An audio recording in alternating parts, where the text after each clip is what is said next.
আজকে আমি যাব আমার আম্মুর খালার বাসায়। আর যখন বের হব তখন গুড়ি গুড়ি বৃষ্টি শুরু হয়। এরপর আমি হিজাবপুর অনেকক্ষণ চেয়ারে বসেছিলাম বারান্দায়। তারপরে বৃষ্টিটা একটু কমতে আমি ভিডিও শুরু করি। আম্মু বলল ব্যাগ নিয়ে বের হতে, আবার কখন বৃষ্টি নেমে যায়, আকাশের অবস্থাও ভালো না। তো আমরা ব্যাগ নিয়ে বের হয়ে গেলাম। তারপরে গাড়িতে উঠে আমি আবার ক্যামেরা অন করলাম। তারপরে আম্মুই নিয়ে ভিডিও করেছিল, যেহেতু আমি মাঝে বসেছিলাম আর আমার ওই পাশে আরেকজন মহিলা বসেছিল। তো আম্মুই আমার বাকিটুক রাস্তা ভিডিও করে দেয়।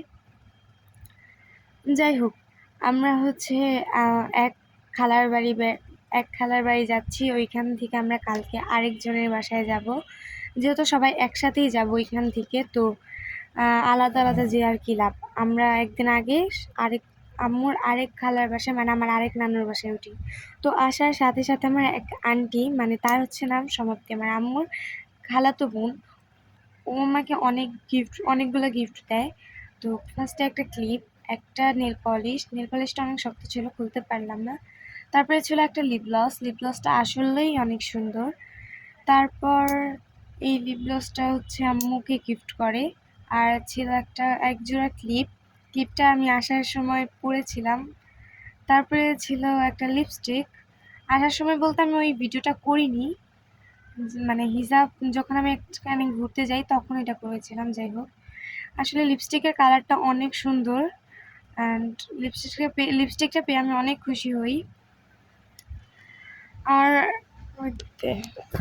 আর পরের দিন এইটা ভিডিও আম্মুর ওই খালার বাসায় বেড়াতে যাওয়ার সময় আমার সাথে ছিল আমার ছোট্ট খালামণি, মানে সাইকা। ও বারবার ক্যামেরায় হাত দিচ্ছিলাম, আমি ওইগুলা মানে কেটে ফেলেছি। অ্যান্ড আমরা এই বাসা থেকে 4জন ছিলাম। আমার এক নানু, যাকে আমি আপু বলে থাকি ছোটোর থেকে, আমার আম্মু আর আমার ওই ছোট্ট পিচ্চি খালামণিটা। তো আমরা 4জন এইখান থেকে রওনা দিয়েছি। আরও মানুষ আছে যারা কিনা আমাদের আগের গাড়িতে উঠেছে, আরও আগে।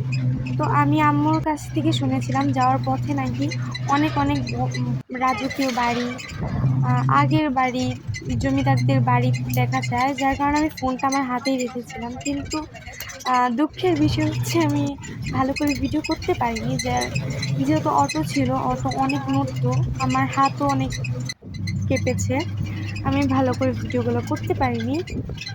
আর আমার সাথে ছিল একজন মহিলা, যার কারণে আমি ওই পাশে কিচ্ছু দেখাতে পারছিলাম না। এখানে অনেক বড় বড় বাড়ি ছিল।